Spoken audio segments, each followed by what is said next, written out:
Welcome to Building Sustainability Podcast with me, your host, Jeffrey Hart, aka Jeffrey the Natural Builder.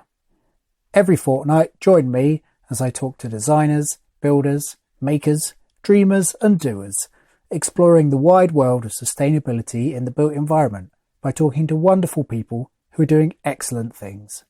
Hello and welcome to episode 74. This week, it's a geeky building science one about mass. So Ez pulled me up on some comments I made on the effect of mass in a building. And so we arranged to have a chat all about it. And this is that chat. Before we get into it, there's a couple of courses you might be interested in. So two former podcast guests are running some workshops up on the Falklands estate in Fife, which involves timber hut building and earth and fibre in huts and homes. So that is Becky Little and Daniel Postma. And this is all about the Scottish hutting initiative, specifically how we can be incorporating earth and fibre into those huts. The little bit of blurb is, this workshop is ideal for anybody interested in the benefits of earth building and looking to find out which materials and techniques may suit their building and site, financial situation, and personal preferences. Whether you don't know where to start, are unsure about earth building as a material, or want to explore sustainable options to add to your existing skill set, this is the workshop for you. So loads of links to the courses being offered in the show notes. There's some videos of the last time they ran the courses and details of Hut Fest, which is at the end of the week, 22nd of May, 2022. Do check that out if you are in the Scotland area. Second workshop is spoon carving with me. So on the 7th of May, 2022 in Bristol. So come along and learn how to turn a fresh timber log into a beautiful and functional spoon. We will spend the day using just hand tools, an axe, a saw, and a set of knives to create your spoons. It's a wonderful hobby to have and a fantastic gateway into the world of green woodworking. Again, link in the show notes. So speaking of spoons, this week I spent a glorious afternoon in the sunshine crafting some eating spoons for the Patreon supporters. So thank you to everyone who is patiently waiting for your spoons. They are coming. The house is nearly done. I'll do a little update on that, and then I can get all of the remaining ones out of the way. On the Patreon front, this week a huge thank you goes to Jennifer Ford, who I had the pleasure of meeting at Future Build last month, Liam Williams, Robert Malays, and Sylvia Jones. You are all building sustainability heroes. Thank you so much for helping to pay me a little bit to produce this podcast. Really, it works out the equivalent to you, the supporter, of buying me a cup of tea once a month. But to me, it all adds up and means that I can dedicate the time to producing this podcast. So thank you. Thank you so much for the support. I actually couldn't do it without you. A very quick tiny house update. I had an unscheduled month off when I first of all put my back out. Then I spent some time in London at the Future Build event, talking about straw bale building and earth floors. When I was there, I caught COVID and I had to spend 2 weeks recovering. So I'm finally back at it on what feels like the final push of the house. I've made some stairs. Tomorrow I'm going to be plumbing in the bath. And then on Wednesday, my solar arrives. So I will be all juiced up. It feels really pretty special to be moving into real finishing details. I honestly can't wait to clear all of my tools out of here and just have it as a house. But if you want to hear me chat more about tiny houses, then I have recently been on 2 different podcasts. The House Planning Help, which is an excellent resource for anyone going down the self-build route. And then Tiny Sessions, which is all about people living tiny lives. So yeah, links in the show notes to those podcasts. Do check them out if you're interested in the tiny house. And I do promise that when I finish this house, I will do an episode on it on this podcast. But for now, have a listen and do let me know what you think. Okay, so this episode, Ez describes his interests in his Twitter bio as high energy mountain sports, low energy building design, runner, climber, ski mountaineer, building physicist, and certified passive house designer. Also, electric vehicle driver.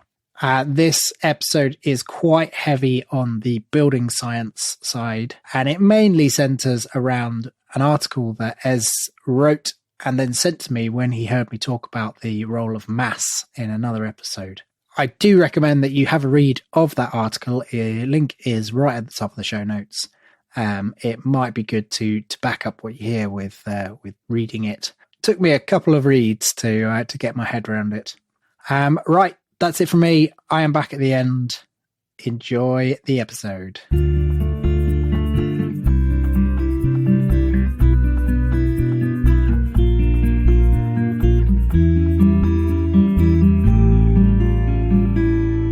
Yeah, well, I don't know. I'm always a bit nervous about doing that sort of thing because I'm never sure that I'm right, and that's a good state of mind to be in. So. I'm opening discussion as much as anything, and I think my article about mass is correct in terms of how the physics works. But I'm also, if someone can correct me on that, then that's also fine. Yes. Yeah. I mean, I think the interesting thing about mass, I think, is that did you go to CAT? Did you do the MSc at CAT? I didn't. No. Oh, okay. You just strike me as someone who might have done, because so many people in this kind of field have done, like I did, and John Butler did, who you interviewed the other day, and quite often you'll meet someone who's in this field, and they'll be like, oh yeah, okay, you went to CAT, right, okay, and the course there, I did the MSc in 2007 to 2010, I think, and it was great, it was really good, but just that as a way of kind of thinking about mass, the number of people who did their MSc thesis on something to do with mass was disproportionate to mass's importance, I would say. Right. That's interesting. There was people who were always really keen to do something on thermal mass. Yeah. And I don't think it's unimportant. I just think it's not as important as people think it is. Yeah. If you're going to have a list of hierarchies of things you should be looking exactly. at. Yeah.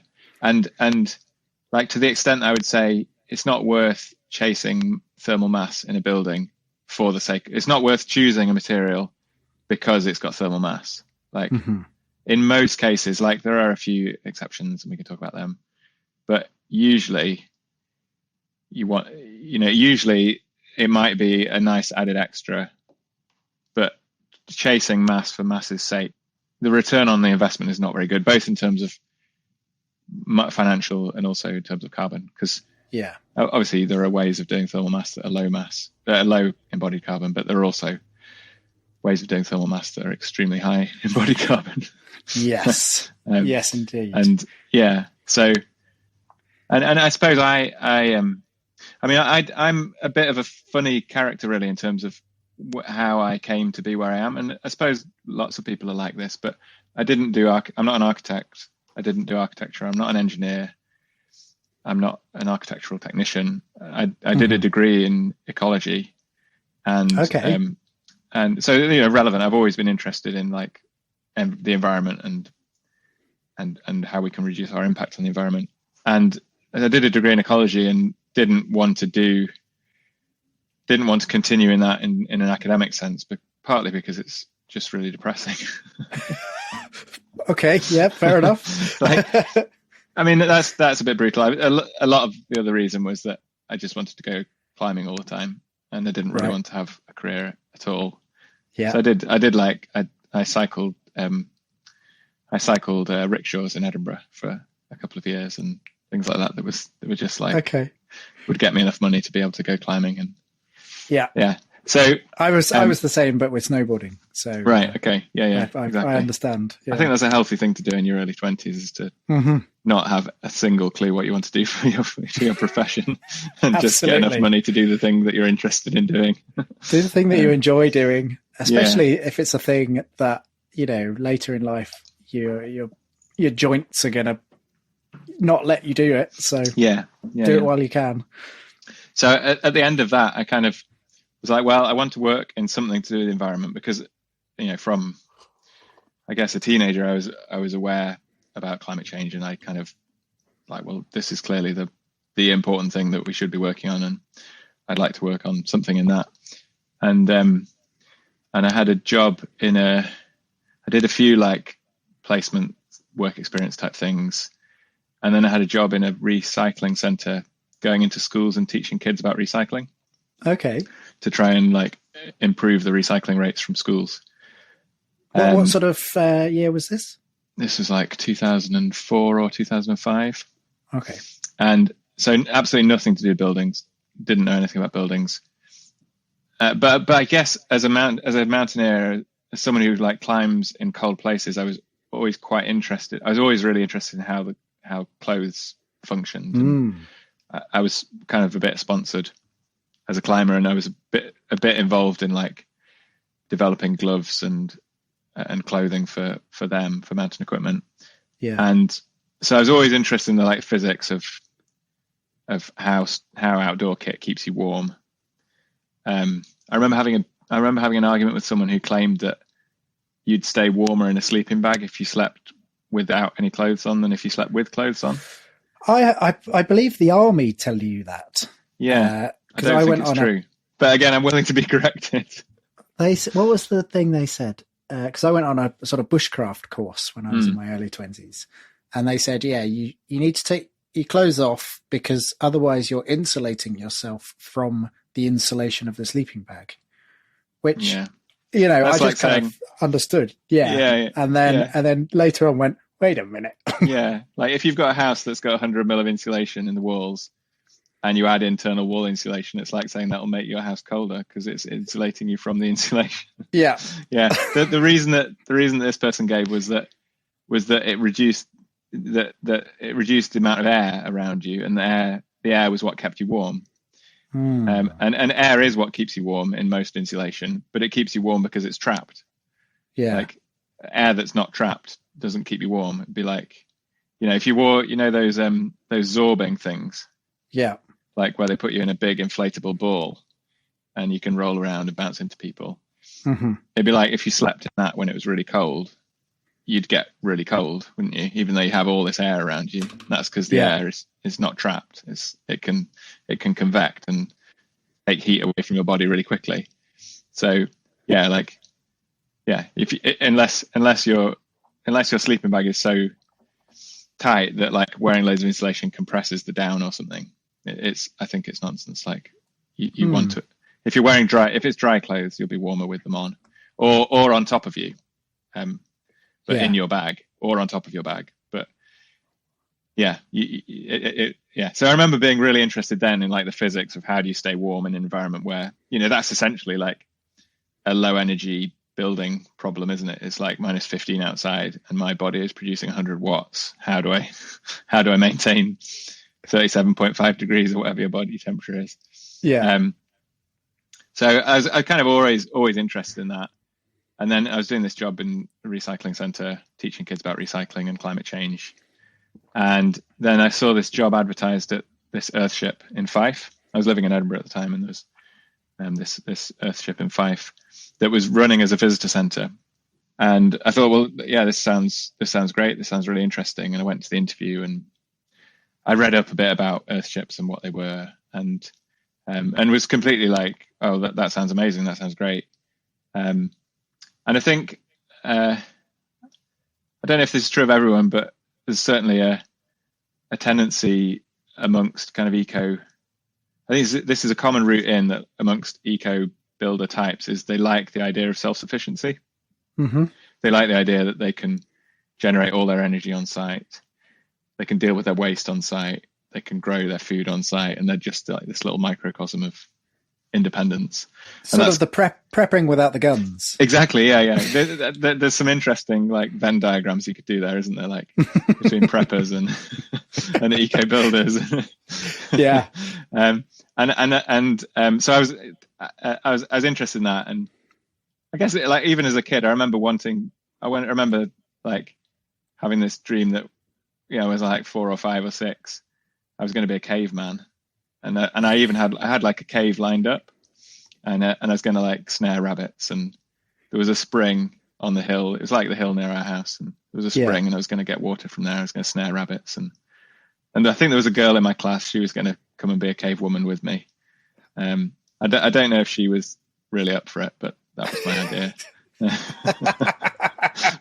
so like, you know, that kind of living, doing everything for yourself is kind of attractive, isn't it? It definitely. It's certainly romanticized. Yeah.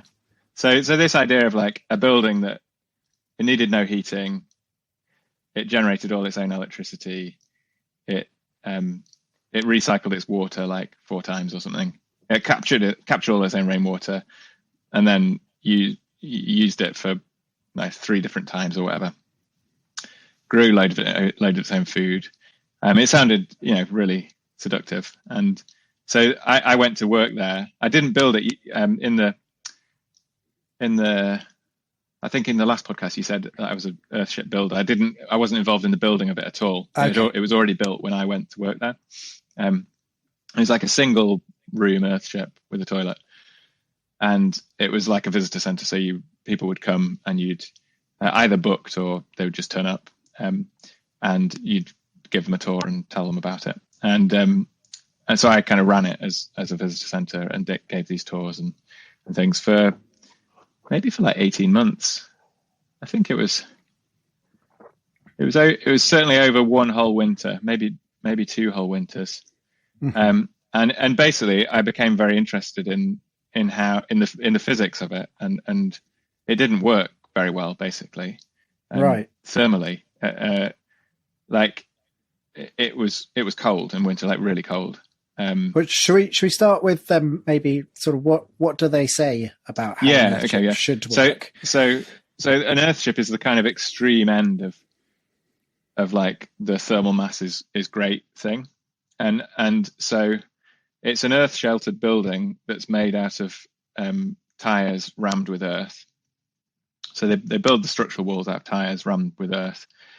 So they're thermally massive, and then there's a bit of variety about whether you put insulation in the walls outside the mass or whether you don't have any insulation at all. The earthship in Fife had insulation around, so there was insulation between the rammed earth tires and the ground. There was foam glass insulation. Not very much, I don't think. Interestingly, like nobody ever talked about U values. So you know that's a that's a red flag now, I would say. Yeah. Looking back, and also like I didn't see it go in, but from a performance point of view, I'm curious about like putting rigid sheets of foam glass around a curved wall. Be interesting to see. Sounds hard to detail, doesn't it? It sounds hard to do well. It's hard to do in a way that doesn't have lots of thermal bypass. Yeah, I would say. Anyway, they didn't have an insulated floor, so there was it's a concept that came from New Mexico in the southwest USA. So very different climate, like desert, high altitude, loads of sun, like 300 days of sunshine a year. Coincidentally, I'd actually lived in New Mexico for 2 years, a few years before. Right. Okay. And it hadn't had anything to do with hadn't had anything to do with airships, but had experienced the climate there. Yeah. Very sunny, very dry, not a lot of precipitation, cold in winter, but really sunny. And, you know, like -10 and really sunny is easier to deal with than, from a designer's point of view, than like 2 degrees, 2 degrees and drizzly and blowing a hoolie. So the idea is that you have these big south-facing windows they're not vertical. They're designed to be tilted so that they're facing at right angles to the winter sun, so that you get maximum solar penetration. Yeah. And then you've got these thermally massive walls that are meant to absorb all this heat and store it, so that you don't need any heating. And in New Mexico, I think they didn't have insulated floors. And so when they bought the one to Scotland, they didn't put insulation in the floor there either. And the idea there was that it was below the frost line, and so it didn't matter, which is a bit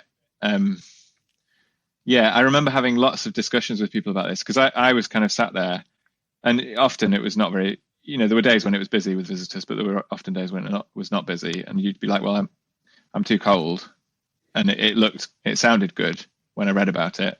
Why doesn't it work? And being really, that's fascinating. It's a fascinating question. Like, this was convincing enough for me to think that it worked, and it's not working. Why is that? And that's really fascinating. And one of the things that seemed like a good candidate was that the floors weren't insulated. And I remember thinking about it and having this argument with one of the people who built it. And one of the things that I learned working there that was very good is that people who have invested a huge amount of their own time and emotional energy are not unbiased observers of reality. Yeah. So like, basically coming in, and you can see like it's quite a hostile thing to do, isn't it? To come in, you've not been involved in building it at all. You work there for a few months and you're like, it's too cold, like, well, you didn't build it, go away, kind of thing. And so I remember having discussions with people that where they would try and say, no, it's not too cold, I think it's okay, and you'd be like, it was 11 degrees yesterday. I think that's too cold in a living space, and yes, I remember having an argument with someone about the floors and whether you had to insulate floors or not, and they were saying, well, where's the heat going to go? Like, it's just going to go down, and where's it going to go? And we were both arguing about it from the wrong perspective, because I was saying, well, the ground's always 10 degrees, so it's going to be an infinite heat sink. And they were saying, well, no, it's got to stop. The heat flow has got to stop at some point. Like, and they were kind of right in that, like, the ground is not a very good insulator, but you've effectively got an infinite amount of ground. So you've got a U value of 0 if you're only considering one dimension. If you're only considering the heat flowing downwards, then once it's warmed up to temperature, there should be no heat loss. But that's not the way heat loss in floors works. It goes down, and then it goes across, and then it comes out. It comes out around the sides of your building, basically. And neither of us thought of that at this time. And doesn't sound like if you had a thought of it, you'd be very popular. Yeah, exactly. Yeah. And so like thinking about things like that. And so I thought a lot about, why is this not working? And so one of the things was insulation under the floor. And then someone came in and said, oh, have you heard about this MSc at CAT? And I thought, oh, that sounds good. The other thing I think is that now I'm kind of very much like, I quite suffer from imposter syndrome, like worrying that actually I don't know what I'm talking about, and that's quite, to a certain degree, that's quite healthy, because you're constantly questioning, like, am I right about this or not? And you listen to what other people say, and that's good. But I remember thinking about the MSc. I remember thinking, well, do I really need to go and do an MSc? Like, I already know about how to make buildings not need any heating. This Earthship thing's great. And then like halfway through my MSc thinking, oh yeah, maybe I didn't know as much as I thought I knew. So that's like Dunning-Kruger. Yeah. Dunning-Kruger in my own life, like seeing Dunning-Kruger effect go from being like someone who was clueless and thought they knew everything to someone who maybe knows quite a bit but still worries that they're wrong all the time.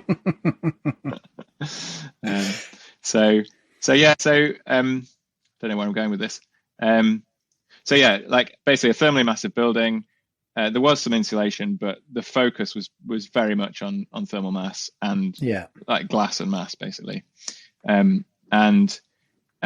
don't know how well they work in New Mexico because I've not been there, but I think my understanding is they do work well in that scenario. They might do, and they are designed for that scenario. Yeah. I mean, I would still be putting insulation under the floor, though. Yeah, you'd have thought so, yeah. Although I have heard recently, I've been reading things that have been saying that if you're in a predominantly cooling, your demand is cooling, then no insulation. Whereas if you're predominantly heating, then it should be insulation.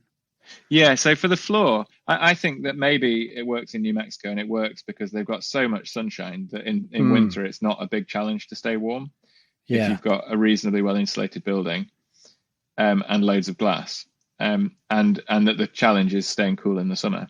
Yeah, and having an uninsulated floor is good for that. I'd be surprised if they perform as well as a super insulated airtight building. Yeah, with MVHR, I would be surprised, but I suppose in that scenario you'd have to have quite small windows because of or clever or well shaded. Yeah. I mean, shading them is not a difficult thing to do.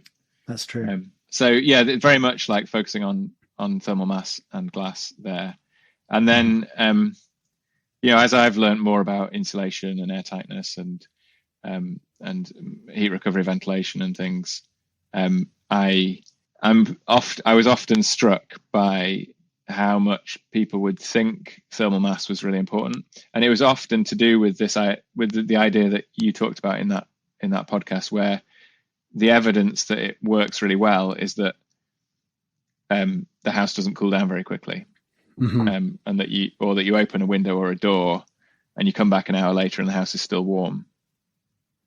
And just coincidentally, there was another thread on Twitter like last week where someone was saying that it was an air testing guy I know actually who's really interesting to follow on Twitter, and he was saying that because houses are drafty, should we be putting more mass in them so that they don't get cold so quickly? And it's the same misconception. I think it's a confusion between an ability to maintain temperature, confusing that for an ability to hold on to heat. Yeah. Like when people talk about mass, they often talk about mass can hold heat, and it can't. That's not what it's doing. It's just resisting temperature change. If you see what I mean. Let's take an example, like the situation you said, where you said, right, well, if I open all the windows for an hour, my house is still warm. And the normal the thing that's often said about that is that shows that it's held on to the heat. Yes. So when you open your windows, the rate of heat loss, open your windows or doors or whatever, the rate of heat loss depends on the temperature inside, the temperature outside, and the rate of air change. Yeah. And none of those things are influenced by mass.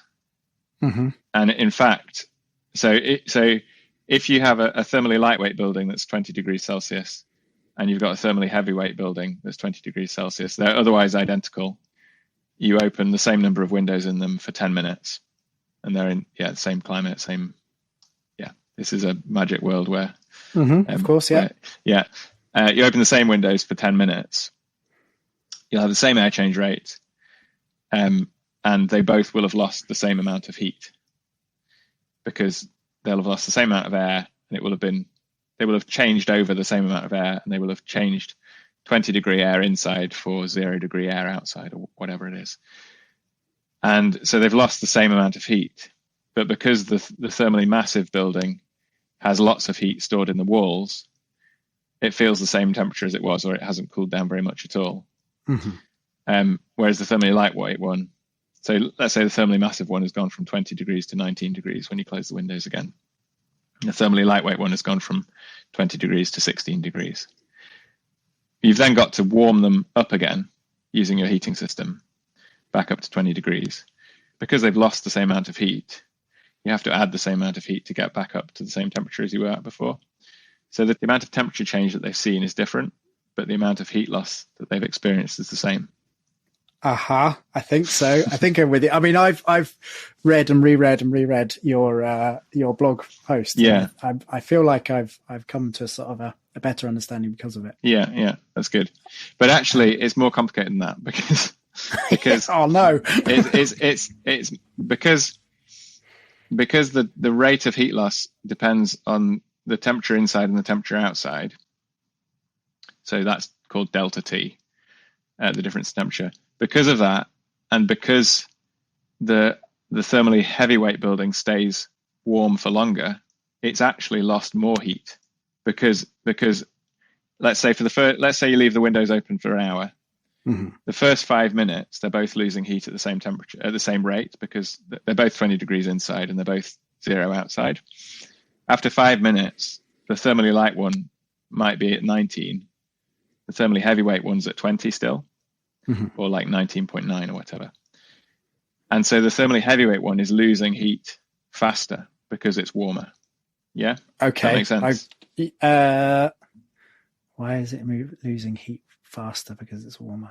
Because it's got more to lose. Is that exactly? Yeah, it's got more to lose, and the difference in temperature between inside and outside is bigger. And the longer you leave that window, the longer you leave it unheated with the windows open, a thermally lightweight building, after a few hours, it's the same temperature as outside. It's lost all its heat. It's not going to lose any more heat. The thermally massive building might carry on losing heat for days.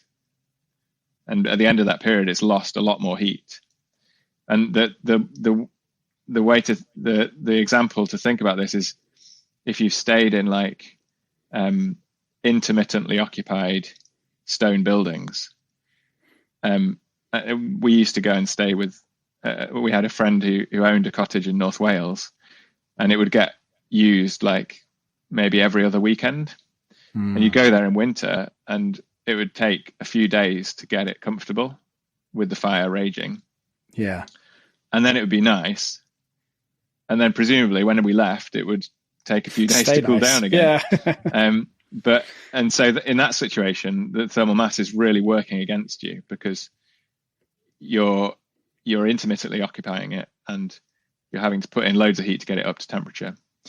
Like a more typical situation where you're living in the house and you're more or less constantly heating it to 20 degrees Celsius, which sounds crazy if you're used to houses that are really leaky and you only heat them when you're in them. Yeah. But if you have a house that's, very, very airtight, got MVHR, got insulation, then the difference in energy cost for keeping it 20 degrees all the time or keeping it 20 degrees when you're in it is really, really small. So, that in that situation, let's say we're trying to keep it at least 20 degrees all the time, and we look at it in winter. And in that blog post, I kind of went through examples of where thermal mass helps and where it doesn't. And maybe if you want, I can just go through them, and then we can talk about more interesting things afterwards. Yeah, let's go for it. So yeah. So imagine it's a day like today where I am. It's like 2 degrees outside, but it's sunny. And I don't know because I've not finished insulating my house, but I suspect on a day like today, I'd still need the heating on to keep it to 20 degrees. And that in that situation, the sun's shining through the windows, but it's not enough to keep the house at 20 degrees on its own. So I need to put in a bit of extra heat from my heating system to keep the temperature at 20 degrees. Does that make sense? Yeah. Maybe the way to think about this is that I've discovered in my floor there's this massive block of concrete. Mostly I've got a suspended floor, and then in the middle of the floor there's this enormous block of concrete that I've got to deal with. And so imagine that I can lift that block of concrete up, and I can either throw it in the dump or I can keep it in my house and it will provide me with thermal mass. So in that situation, the sun's shining through the window, but the heating's on because there's not enough heat gain from the sun to push us over the thermostat setting. In that situation, the thermal mass isn't doing anything. We're losing heat as a function of how well insulated our building is and how airtight our building is and how efficient our heat recovery ventilation is. And the thermal mass isn't doing anything. Because the temperature of the building isn't changing. Yeah, the thermal mass only really comes into play once the temperature starts changing in the building. Does that make sense? Yes. Yeah. So in that situation, the thermal mass it doesn't make any difference whether you've got thermal mass or not. Mm-hmm. The second scenario is when you've got it's winter, you've got heat losses that are higher than heat gains, and your heating is off. So let's say you're away for the weekend, but it's winter. So it's like 0 degrees outside, it's overcast. So even though this building, when it's done, will be well insulated and airtight, it's losing more heat than it's gaining from the sun and from the appliances that are still in the house, like fridges and things like that. Mm-hmm. Yeah. So, and again, we're considering like a building that's super well insulated, super airtight, with MVHR, and we've got two identical buildings. One's got this massive cube of concrete in the middle of it, and the other one doesn't. Otherwise, they're identical. So one's thermally massive, one's thermally lightweight. So at the start of that period, at the start of the weekend, the temperatures are the same, U values and the air change rates are the same. So the two buildings are losing heat at the same rate. Yeah, this is kind of equivalent to the example we did before where we were talking about you opening all your windows. Mm-hmm. Let's say after 24 hours, the internal temperature of the heavyweight building has dropped to 19 and the lightweight one has dropped to 18. And at that point, because the lightweight one is colder, it's losing heat slower than the other one, than the thermally massive one. Yeah. Mm-hmm. Does that make sense? Yep. And you can look at that in terms of U values if you want. Like a U value is watts per meter squared Kelvin, and the Kelvin is the difference in temperature between inside and outside. And so at the end of that weekend, your lightweight building will be colder, but it will take less time and less energy to warm it up than your heavyweight building. Mm-hmm. That makes sense. The second scenario, the thermal mass has actually increased your heating demand rather than decreased it. So thermal mass can impact your heating demand, but it doesn't always decrease your heating demand. Sometimes it can increase it. So scenario 3 I said was heat gains are higher than heat losses. So let's say you've got like a really sunny day or loads of people around for a party, and you've got so your heat gains are higher than your heat losses, which means that your heating system can come off. So you're at 20 degrees, then your heat gains started exceeding your heat losses. The building started getting warmer, the heating switched off.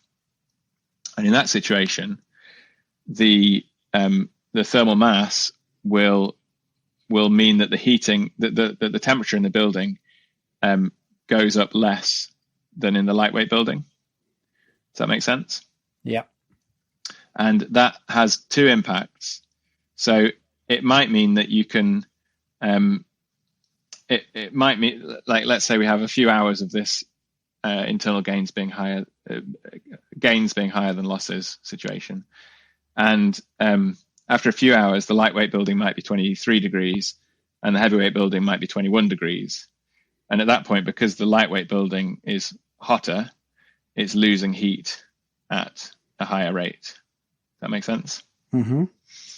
And that is exacerbated even if it gets so hot that you have to start opening the windows in the lightweight building to dump heat, and you don't have to start opening the windows in the heavyweight building to dump heat. Then you're losing much more heat in the lightweight building than you are in the heavyweight building. And when everyone goes home from the party, that heat will then keep your building, the heavyweight building, warm for longer, and you won't have to turn the heating on so soon. We'll be back after a quick break. Hey there, I'm Mick from the Mick and Pat Show. That's right, and I'm Pat. Looking for a podcast that's like catching up with old friends? Well, you're in luck. We're here to bring you weekly doses of lifestyle commentary, discuss culture and politics, and top it off with the occasional beer and film reviews. But it's not just about us, we're a community.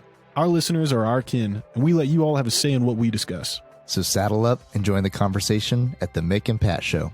You can check out our website or find us wherever you get your podcasts. Yeah. So that's the scenario, the one where mass is doing that thing that we think it's doing. Exactly. Yeah. Exactly. Yeah. And so in that situation, it does.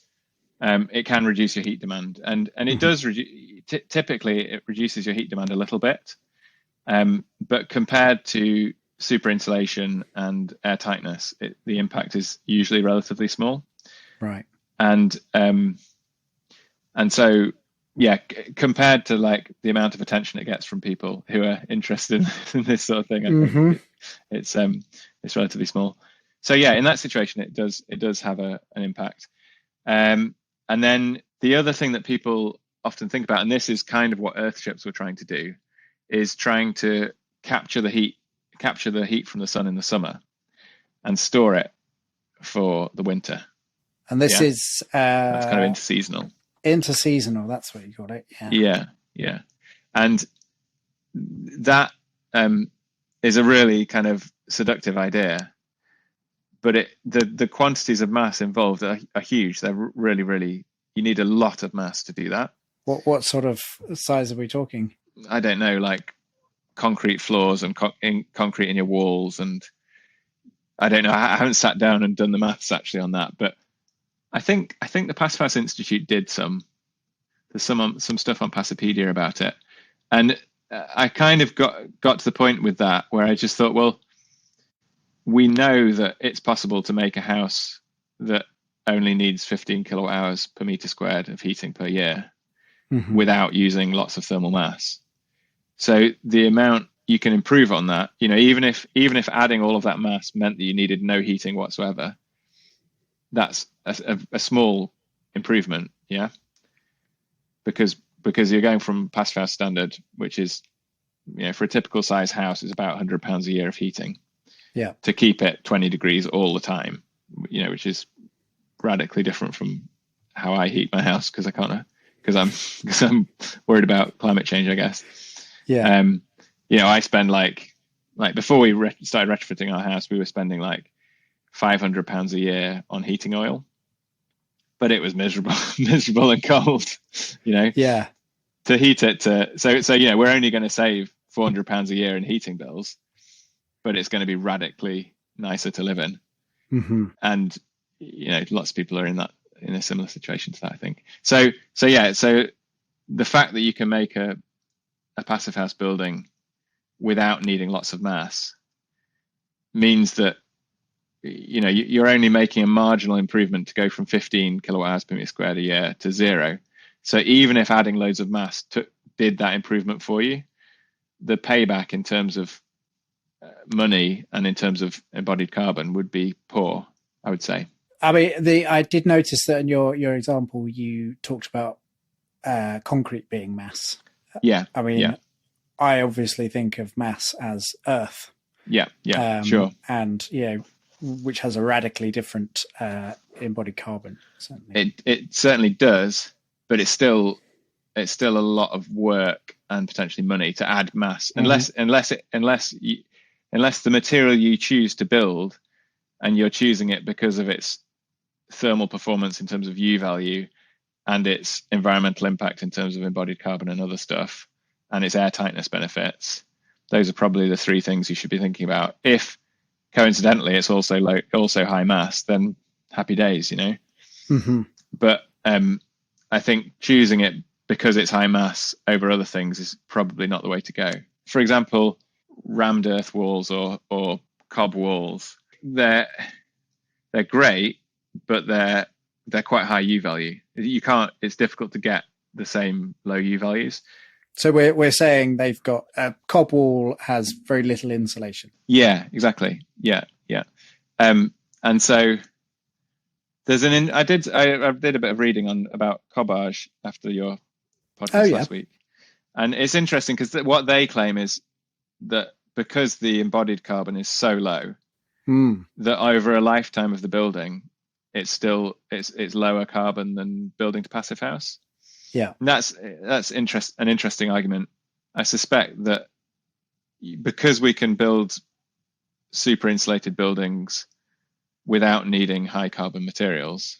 I suspect the data point they have for passive house is It's like a big concrete and foam. Yeah, it's probably not a passive house where they're trying to also address embodied carbon. Yeah. And, if you compared it to like iJoist and cellulose or EcoCocon, yeah. Like George's house. Yeah, exactly. George's house is pretty low carbon. Mm. And the thing that's not low carbon about it is the floor slab. Right. And that's probably the kind of really interesting cutting edge thing that we need to work out how to do, is to do super insulated, low carbon ground floors. Yeah. But I don't know, but I would be surprised if the answer to what we should be building is accepting very poor U values for the fact that the embodied carbon is super low. Yeah. Do you know what I mean? Because thermal performance is so important. Yeah, those things they get very interesting but very confusing very quickly, and things like looking at lifetime carbon, it becomes a bit irrelevant if you assume that the grid is going to decarbonize and that you're going to provide your heating with electric heat pumps. Yes. And by that analysis, in 20 years' time, it doesn't matter how much heating you need, because it's going to be zero carbon or close to zero carbon anyway. Yeah. But the reality is that there's a chicken and egg situation, because in order to get to a zero carbon grid and everyone heating their homes with electricity, we need to reduce demand. Yeah.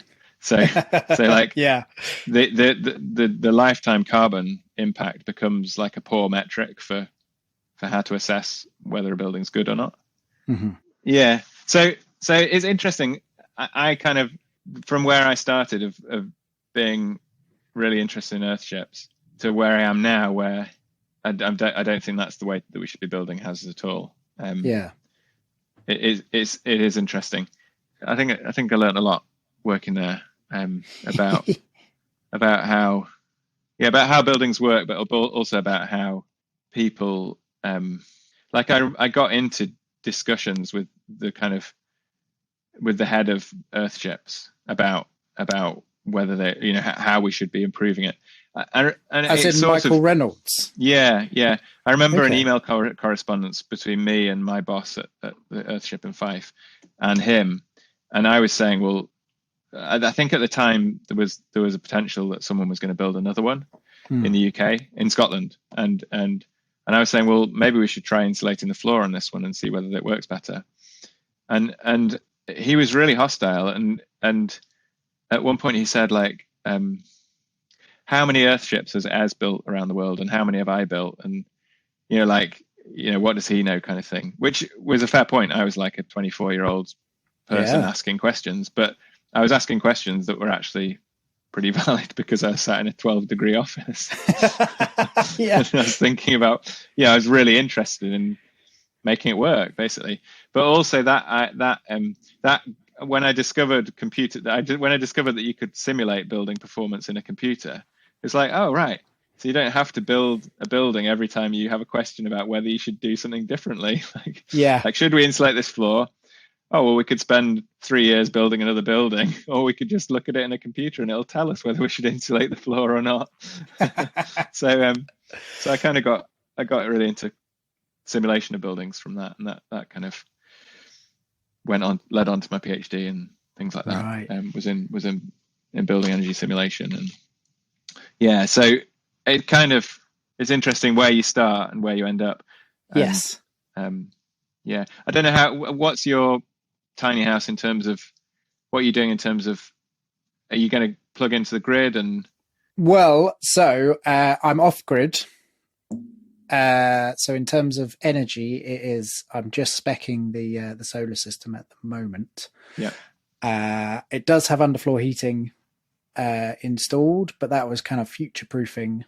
I know that the log burner you can see behind me isn't the best for me or the environment. Yeah. So I wanted to future proof it in terms of sort of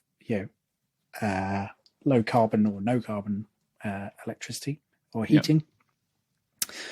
But it will be completely off grid, water catchment. I looked quite heavily at the Living Building Challenge as a Okay. kind of best practice.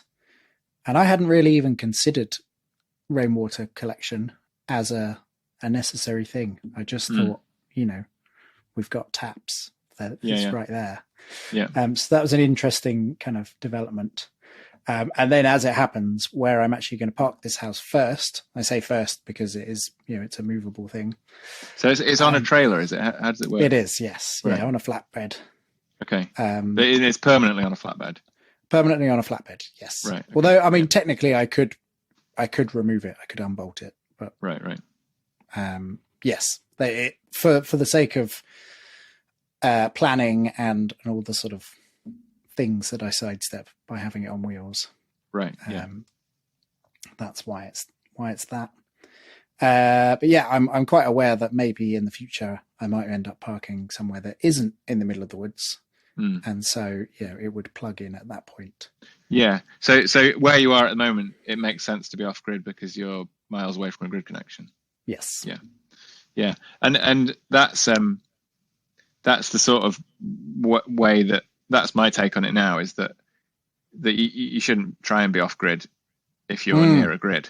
It doesn't make sense because you have to overspec your PV and your batteries.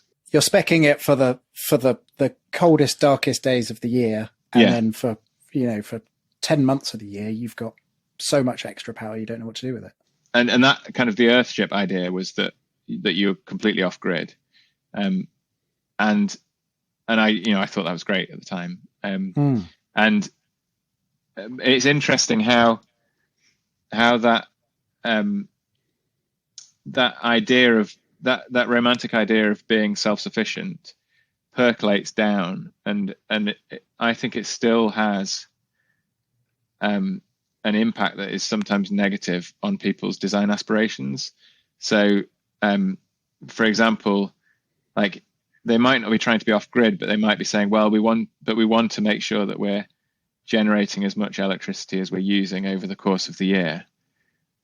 And that's just like, if you've got a site that's got good PV potential, put some PV on, but design your building to need as little energy as possible, and accept that we live with a grid that is full of big generation sources like offshore wind, and that's a good thing. And if it means that, so I had a situation where the logic for going with a wood burner was that it would make it easier for them to see that their building was like not self-sufficient because it was grid connected, but that they would feel like they were generating as much energy as they were using because they were burning wood from local forests, and they were generating PV that would cover all of their electricity use. And I think that I think it leads to potentially suboptimal outcomes environmentally. I would say that for that building, that they should generate as much PV as makes sense to generate. And I think the idea of net zero for buildings, lots of other people have said this, but I don't think it's a good idea I don't think it's a good target for buildings. Okay. Because it leads you down all sorts of bad design choices. Like the most obvious one is that you can't build a net zero 4-story tenement block because you haven't got enough roof space for your PV. But a 4-story tenement block is a great way of housing people with minimal energy demand and densely enough that they can cycle and walk and take public transport to places. I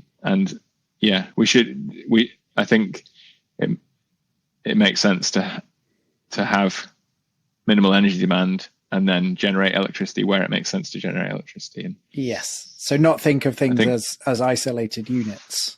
Yeah. And I think that some of the low energy building, environmental building, some of where people came from to arrive there, including me, is from a background where the idea was self-sufficiency, and that was the romantic ideal. yeah, I think it's useful to kind of re-examine those choices, those ideas, and whether they make sense. That's interesting because I mean, something I realized, or someone said to me rather, was this idea of sort of self-sufficiency in terms of growing your own food.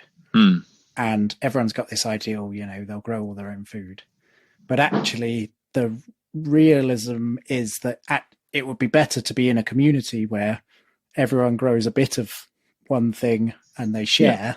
And it sort of seems like that's probably the same for energy production.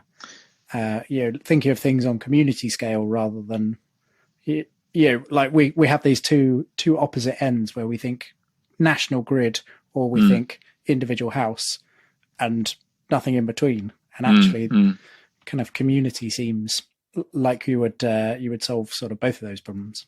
Yeah. But even, I mean, like with renewable energy, you get massive benefits in terms of resilience if you can have geographic spread, because in terms of wind, you're less likely to have low wind in two geographically diverse places, right? Yeah, less likely to have the bigger your grid in terms of the bigger your spread of sources of energy, the more resilient the system can be.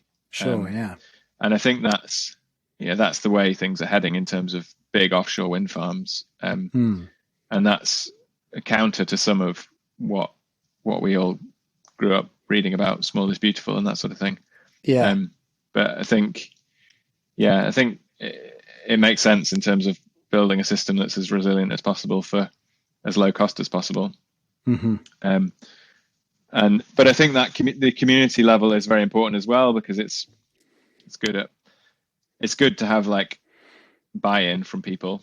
It's good for them to understand where their energy comes from, and to become energy literate. I think that's really useful. But yeah, I think, and it's easier to do it at a national level than it is at a community level, unless you're very rural. So to sort of spin back to mass for a second, I think what I realized, well, so I did all my training in the States, well, my initial training in the States. And I think, that's very much influenced my thinking.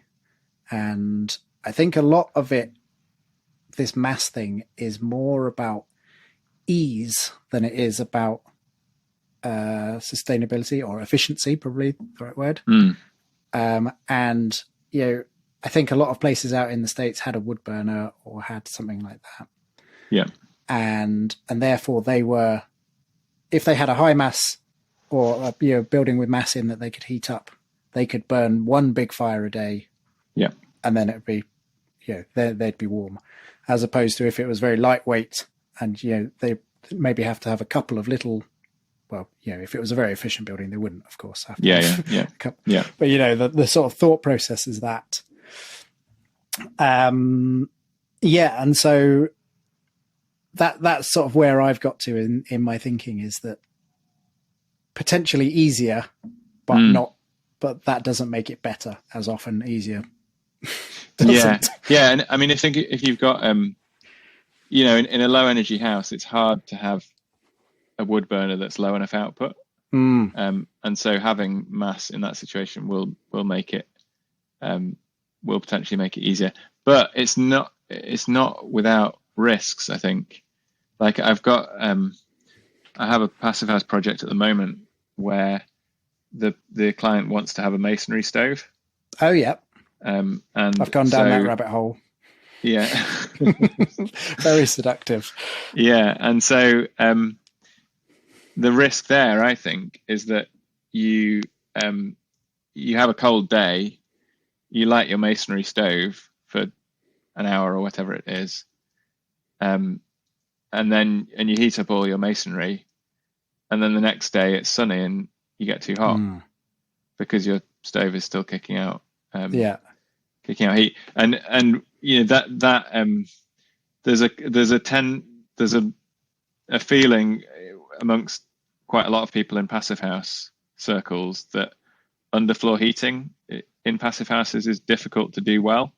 Oh, because really? Because you've got this situation where like 8 a.m. it might be cold, so your heating comes on, and then because the amount of additional heat gain you need in order to switch your heating off is so small that 10 a.m. the sun comes through your windows, heating switches off, but because the underfloor heating is a slow response system, it's kind of got mass built into it, hasn't it?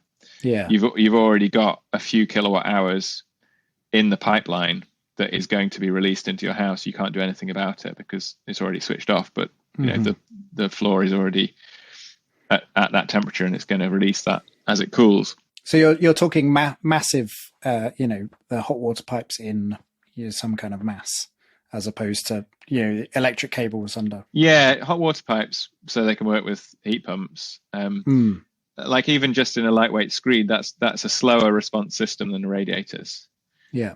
So when you switch the heating off, you've still committed to a sum of heat that is going to arrive in the next few hours. Yeah.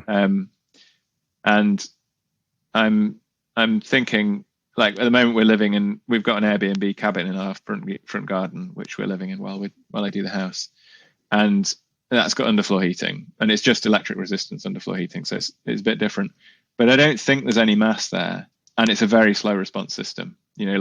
Right. It gets comfortable in the evening, but it's when you turn it on in the morning, it's not comfortable for quite a long time. And partly that's because it's these individual mats with resistant cables in them, and there aren't enough individual I think they're broken. Lots of them are broken. Right. Okay. And so not enough of them heat up. You can work out where they are because the cat sits on them. Yeah. So partly it doesn't heat up because it's not powerful enough. It doesn't heat up fast because it's not powerful enough. But I think also I get the feeling it's a slower response system than a radiator one. Right. But yeah, I don't know. Maybe if you spoke to an HVAC specialist and a heating engineer, they could say, well, I can design you a underfloor heating system that is able to respond as similar speed to a radiator system. I don't know, but certainly the way they're often designed is that they're quite slow response systems. So in that sense, you've got a building that you essentially want to be able to turn the heating on and off. Really, you want to be able to turn it off quite quickly, and you can't do that. And by building a masonry stove, you've got an extreme example of that, basically. Do you think? I mean, the times when, I find myself naturally still, defending mass. Yeah. It's well and truly, in me. I mean, the times when it's going to be cold enough that you want the heat, and then the next day is warm enough that it would be too hot. Do you think they would be so few and far between that you having to wear a t-shirt one day because it's you've slightly overcooked it? Do you think that would be such a terrible thing? Oh, I see what you mean. You've overcooked the you've put too much heat into your thermal mass. It's probably not terrible, but it'll increase your energy use. Yeah. And so if you're looking at it with the aim of being as efficient as possible using it. Yeah. And if you're spending lots of effort on trying to make your house really comfortable, then you want it to be as comfortable as possible. You don't want to think, I'm a bit too warm today. Yeah. So it'll be interesting. I mean, they're pretty set on doing it. I've been very upfront about thinking that I don't think it's a good idea. You sent them the blog, did you? No, I sent lots of stuff about wood burning. Maybe I should have sent them the blog. Yeah. But yeah, so it'll be interesting to see how. It's like a little experiment how it'll whether it'll work. Okay. Yeah. So I've got a question. It's about insulation with mass, because there's a thing. Anecdotally, hempcrete houses people claim that they outperform their U value. Yeah. Because there's this mass that's entwined in the insulation. Yeah. And that makes it. I mean, that just kind of I can't quite separate my brain. I don't really understand it. I have the same reaction. I think exceptional claims require exceptional evidence. Yeah. And maybe my physics is lacking. I don't understand why it would make that much difference, basically. But I haven't looked into it in very much detail. There's some stuff about hempcrete where it's not just the mass, it's also to do with the hygrothermal performance.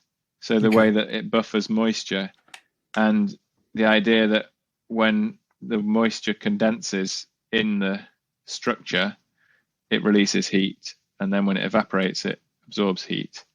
Okay. Which sounds that you don't want it to be condensing in your structure. So I don't know if I've misunderstood what they mean there, but yeah. And if it is condensing in your structure, it'll be condensing quite far out because it has to be cold for it to condense. Yeah, I'm quite skeptical of the idea that it outperforms its U value because of its thermal mass. Yeah. Because you can account for, you can account for thermal mass in PHPP, which is the Passive House modeling software. You can't account for it accurately. You can say how thermally massive the building is, and it applies what I understand is a bit of a fudge factor. Right. That because it's not a dynamic simulation, and it's a steady state simulation. It assumes for January, it assumes that the temperature is, let's say, 3 degrees all the time, because that's the average temperature, and that it's 20 degrees all the time inside. And so it works out how much heat you've lost through your walls based on the U value. And in order to accurately assess the impact of mass, you need to have a dynamic simulation where instead of looking at it for a whole month, it's looking at it each time step, and that might be 5 minutes, or it might be a minute or 30 seconds or whatever.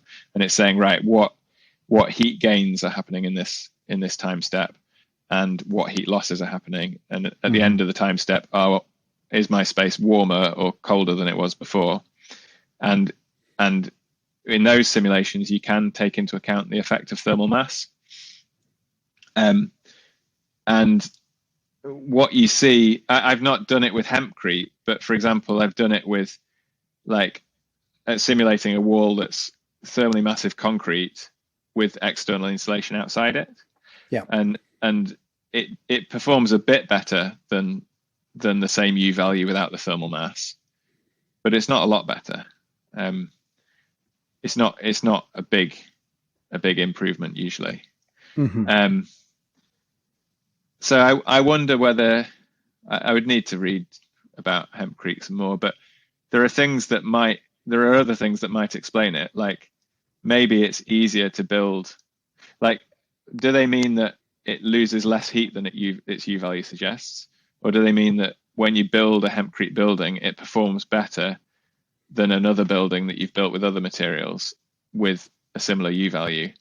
And if it's the latter, then it might be because the way you build hempcrete tends to be in a way that doesn't lead you down lots of risks for the performance gap. So like the classic risk is that you've got lots of gaps in your insulation.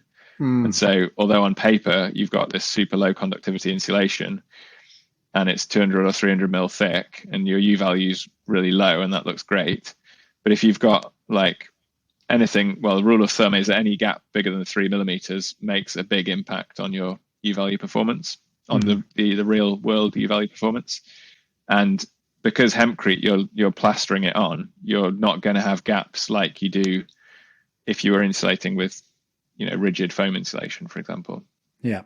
And so maybe that in situ performance being really good is more to do with it being it being possible to avoid the performance gap. The anecdotal thing that I'm thinking of, they said that the built building performed better than it was the modeling said, and so therefore the energy demand was smaller.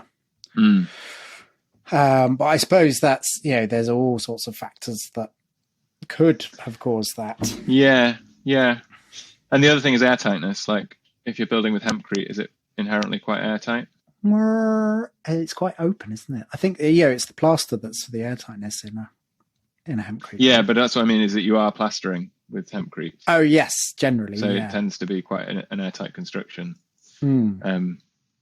Yeah, it's interesting. I'm skeptical, but I'm happy to be convinced if there is reason there. But yeah, I'd be surprised if thermal mass makes a big difference there. Yeah. Yeah. Oh, you did say it was in your blog. You said that there is a little bit of an improvement, but it's something like a $5 a year or something. Yeah. So I've done some dynamic simulations with mass, and I've also done some PHPP things where you tick a box and say, well, you don't tick a box, you put a number in for how thermally massive your building is. And it I think applies a fudge factor, which is, I think it's been based on dynamic simulations that they've done enough dynamic simulations that they can say, oh, well, thermal mass tends to have this degree of impact. And actually my work for this part of Scotland suggested that that PHP actually overestimated the impact of the improvement from thermal mass. So yeah, it was small. It was small. So yeah, I'd be surprised if this kind of U value outperforming its U value because of the thermal mass thing was stood up to scrutiny, but I haven't looked at it in detail. But there are instances where it does make a difference in terms of summer performance.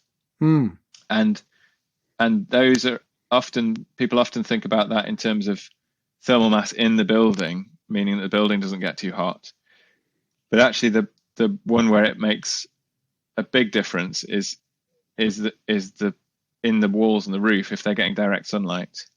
If you've got very lightweight insulation, then if the sun is shining on black tiles, they can get that space underneath your tiles can get really hot, like 50 or 60 degrees.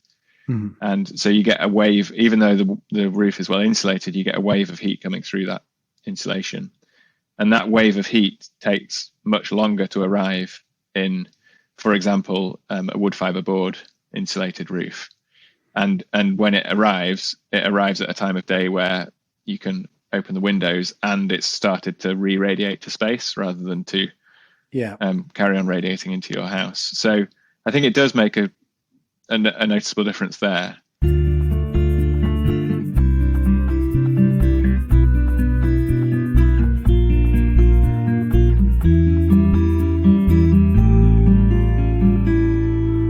All right, thank you, Ez. That was fantastic. So much geeky goodness. There is actually a whole nother episode with Ez where we chat through his retrofit of his own house that he briefly mentioned in this episode. I will get that one out soon.